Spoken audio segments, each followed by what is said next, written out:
Things I've learned as a 25-year-old approaching her second year of marriage. First, y'all already know, keep people out y'all business. If they can't help, they don't need to know. Second, as a woman, I should spend just as much time, if not more, than I spend trying to figure out how I want my husband to cater to me, figuring out how I can cater to him. Especially if you got you a good man like mine, they deserve to be romanced, surprised, all the things that we love, they deserve it as well. He's a good man, Savannah. So cater to your man. Which brings me to my third point. Focus on out loving one another.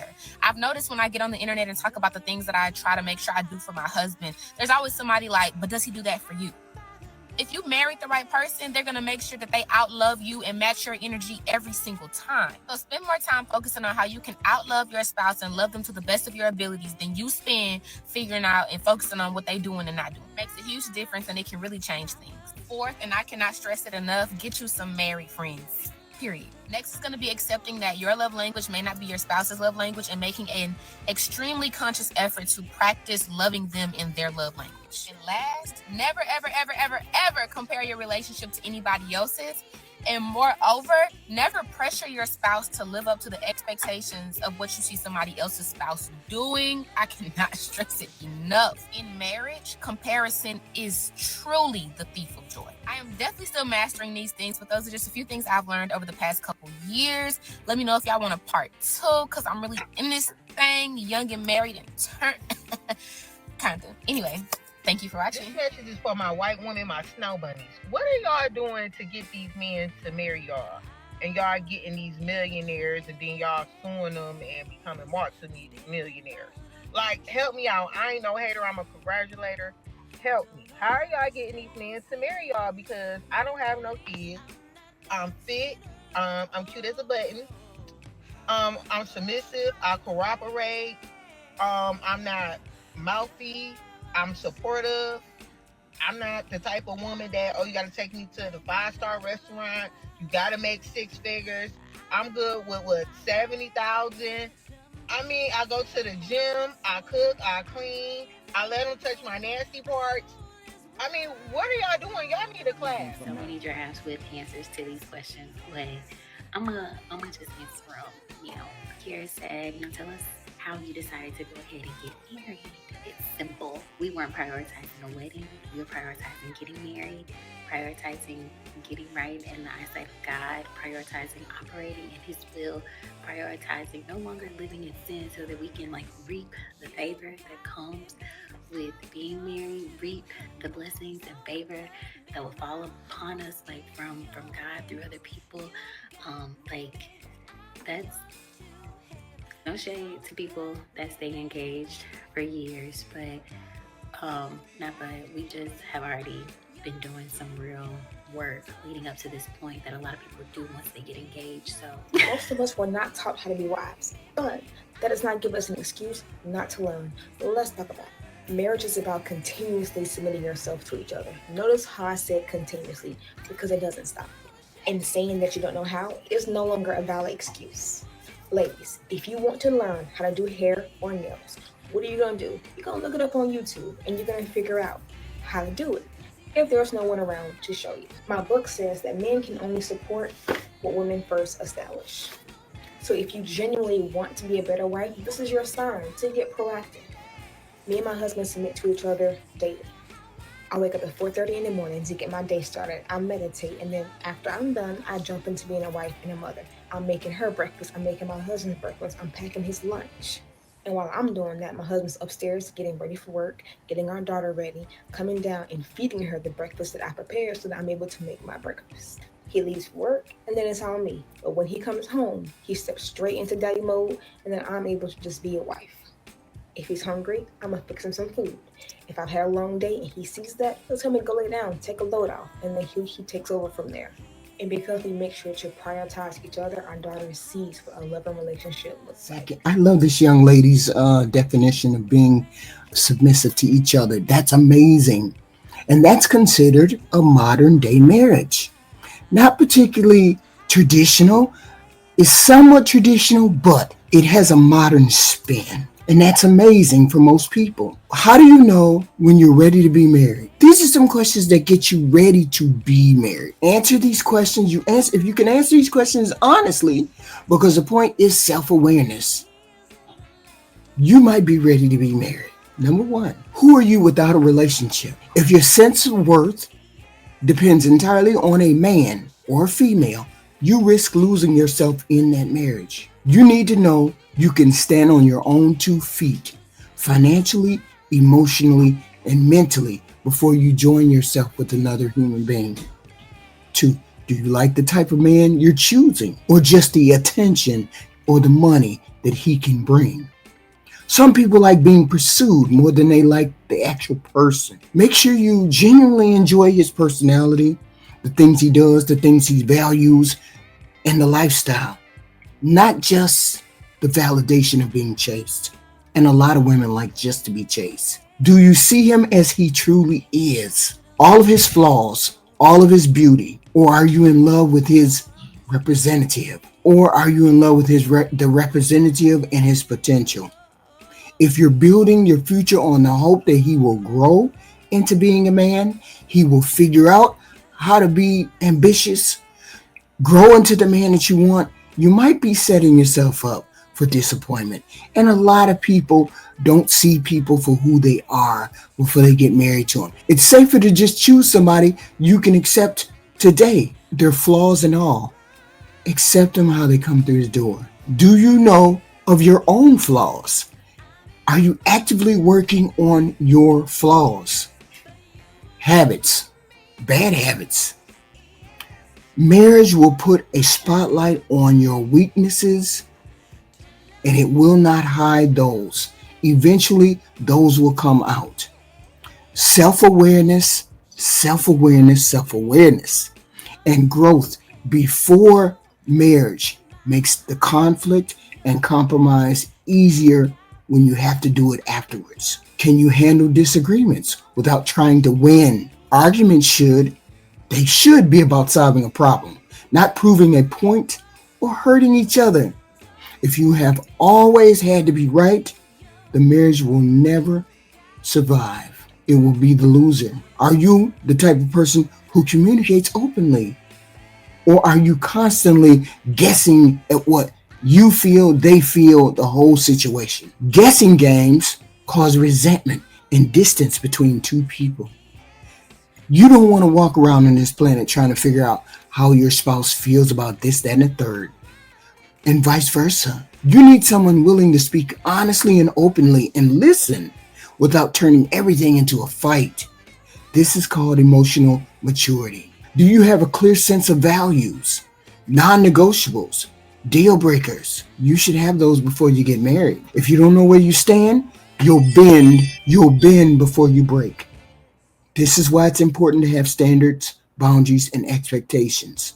Knowing your bottom line helps you avoid tolerating behavior that damages your peace. Do you bring your best self to this relationship?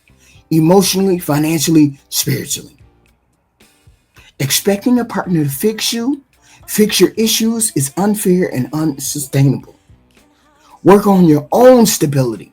So when you enter the marriage, you're an asset, not a burden or dependent. Do you respect each other's differences in personality, goals, and habits? Love alone won't erase lifestyles or value clashes and fights. Without mutual respect, differences turn into resentment. Respect your partner's autonomy. If the honeymoon phase faded tomorrow, would you still want to be there? Marriage is more important about commitment than butterflies.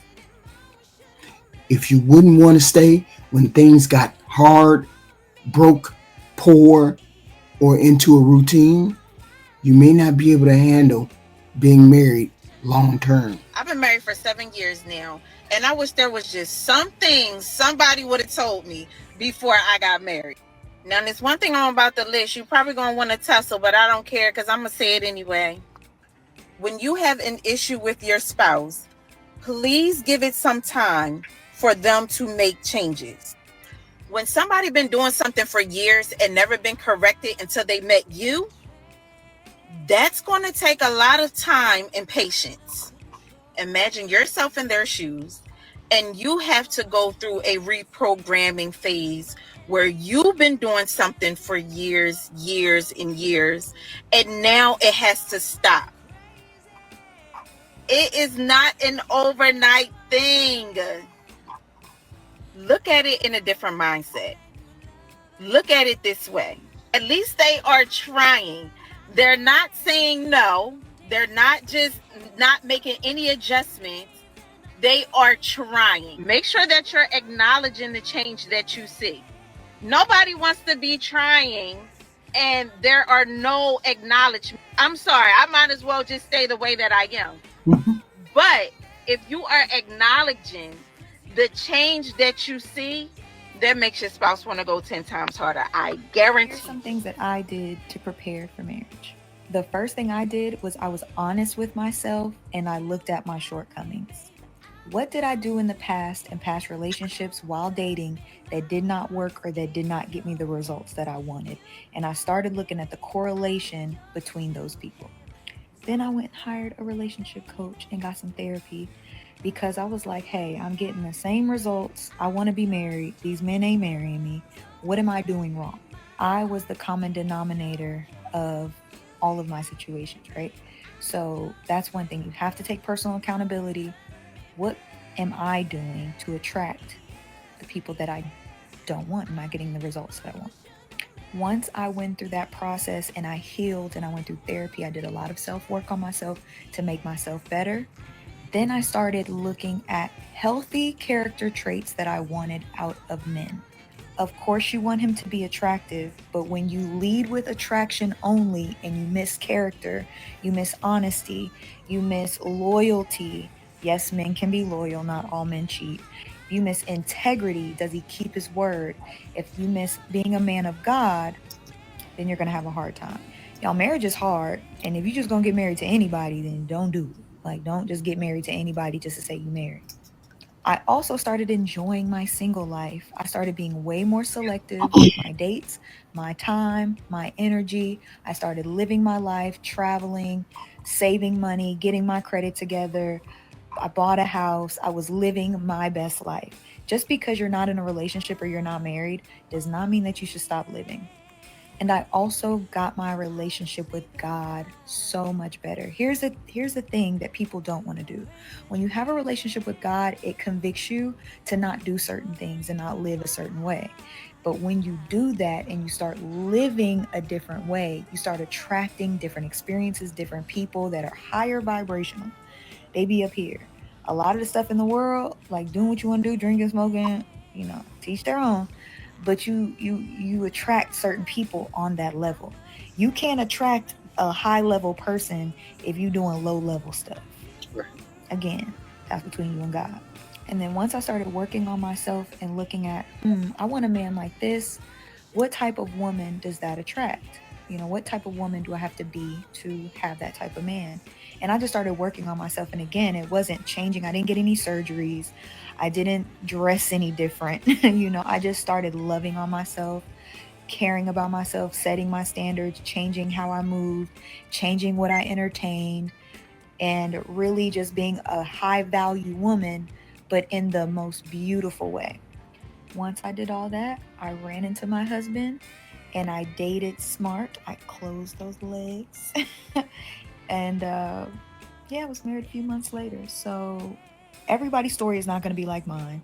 Just because you do everything I said in this list does not guarantee that you're going to get married quick, nothing like that. But if you develop yourself, you love on yourself, you get a relationship with God, and you pick smarter people with better character traits than liars, cheaters, manipulators, narcissists, all of that, you will have a better outcome. Does it guarantee marriage? No. Does marriage guarantee happiness? No. You definitely have to be happy with yourself, love yourself way before you get married, or marriage is going to be miserable. So I've been married for 5 years, and here's 5 pieces of advice that I wish I gave my younger self preparing to be married today. Number one, keep folks out your business. Oh, this needs to be number one. Y'all need to get this to your head. Keep people out y'all business. I know in our younger ages, when we had boyfriends and girlfriends, we were just like, oh my God, I need to call you, I need to tell you about what my man did or what my girl did. The moment you tell them, they no longer will like that person. I don't care if they pretend to like them secretly, they don't like your partner anymore. So the moment you tell them something negative, it will stick with them for the rest of their life. You'll be over it. You're on to the next. You guys are back in La La Land and Happy Land, and now you got this person that also has this information that you wish you never shared in the first place. Keep your mouth shut. Focus on your marriage. Keep everything between you and your marriage. I mean, there's nothing wrong with having a friend to share certain things with, but I would keep it very minimal. Number 2, stop trying to make the person you are with be like you. You guys are two separate people. You are not the same. You guys did not grow up the same. You guys probably had different morals, different parenting, different lifestyles. Stop trying to make the person that you met somebody else than who they were. There's nothing wrong with getting better and being the best version of yourself, but when it comes to changing a entire person's trait, unfortunately, that's who you married, that's who you got to stick with. Because the moment you try to change them, if your partner does change, they will end up resenting you for it, and that'll probably end to divorce. Number 3, no one is perfect. I have to be very careful what I say here because no one is perfect. If your partner and you truly love each other, you guys have great communication skills, you truly love each other to the core, and your partner makes a mistake, and you know they are truly sorry for that mistake, it is okay to forgive. Let go. This is not when we were younger and we had boyfriend and girlfriends, and as soon as they fucked up one time, we were like, all right, we're done, out the door. When you are married, you have to work through the stuff that you don't like just as much as the stuff you do like. And I mean, it will humble you. It will humble you.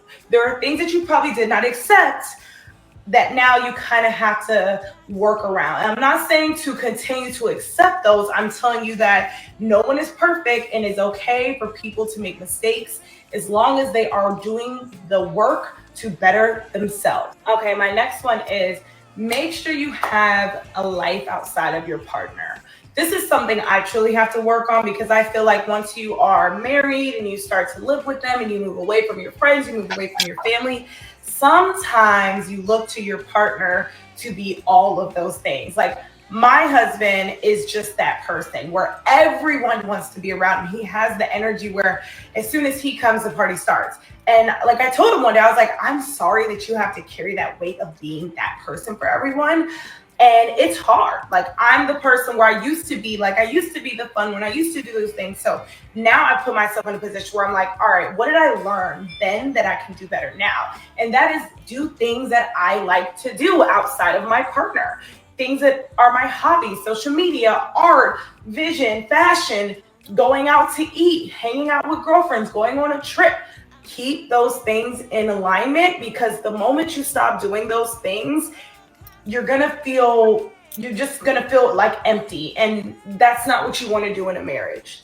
Okay, so my next one is basically not going to sleep angry, but I want to kind of add to that. So it's okay to go to bed and y'all upset with each other, whatever, like y'all get over it. The next day, end it. Y'all can still deal with it whenever you need to deal with it, but once you've dealt with that, don't bring it up anymore. Let it go. Like if you guys have a disagreement, fix a disagreement and move on. Or if someone says something that you don't like, make sure they apologize. One thing about me and my man, if we get upset with each other, we walk away from each other and I'll send a text. Because I'm not big on verbally communicating sometimes because my emotions get the best of me. Honey, I will go for the jugular. Every time. And so will he, so will he. He will let me know. So what we do is we like to take a break from each other, step away, go into another room, okay?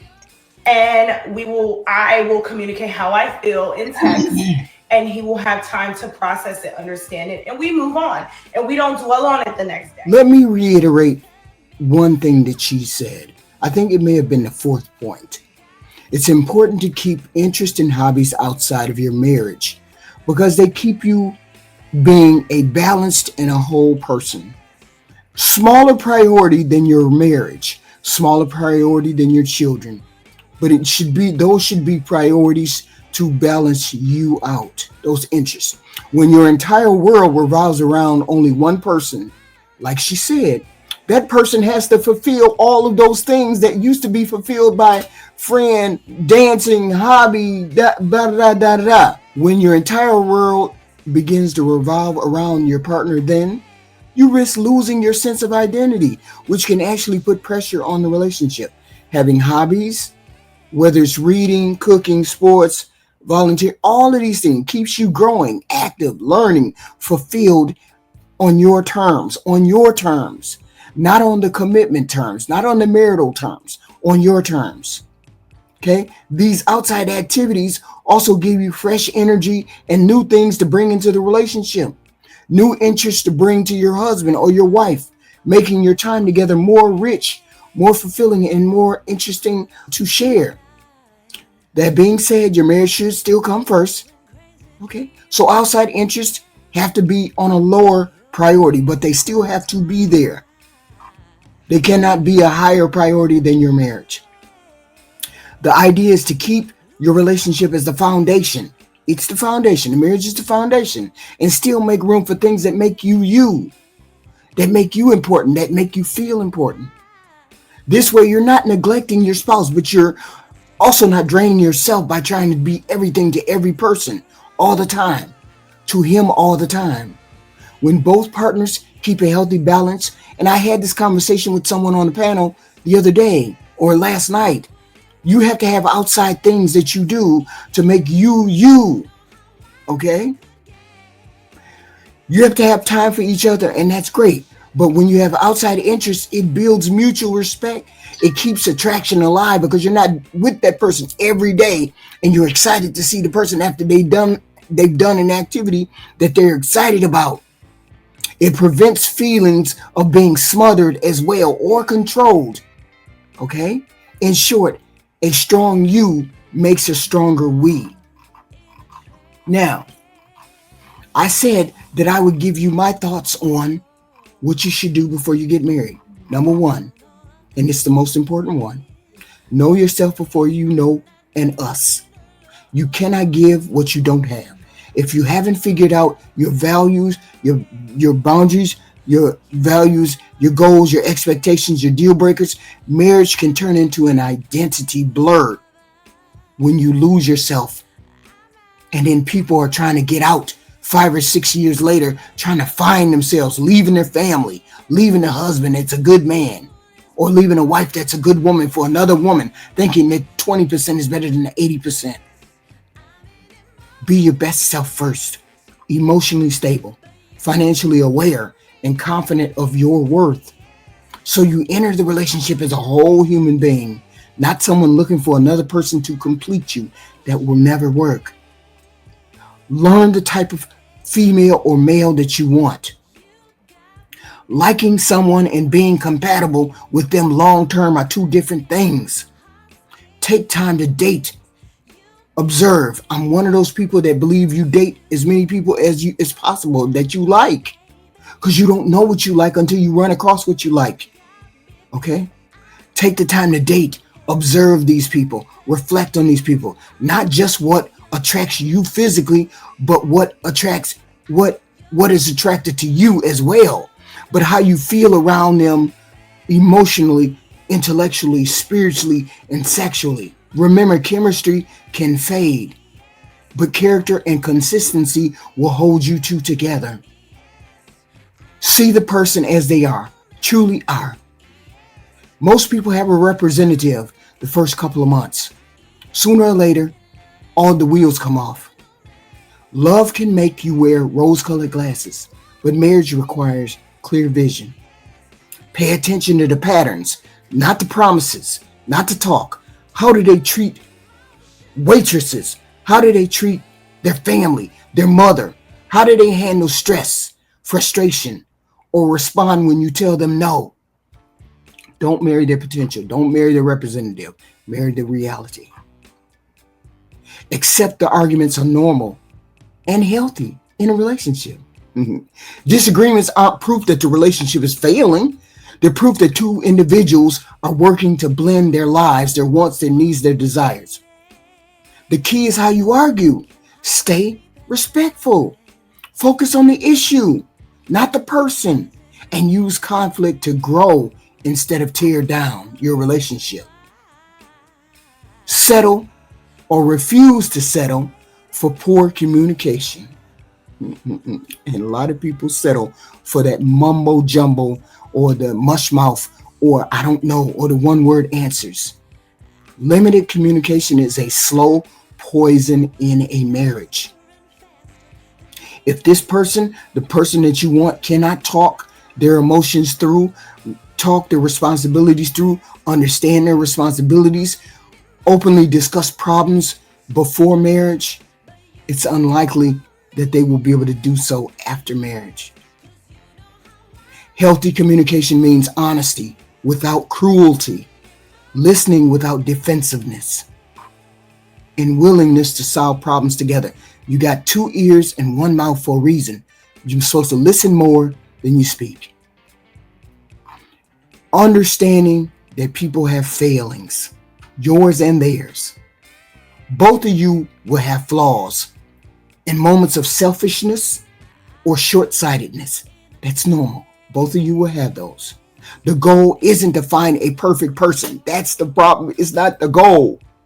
It's to find a person who is aware of their flaws and actively working on them just as you are. A good marriage is two imperfect people refusing to give up on each other. Build on respect, not just love. Love is the spark, but respect is the structure that keeps it standing.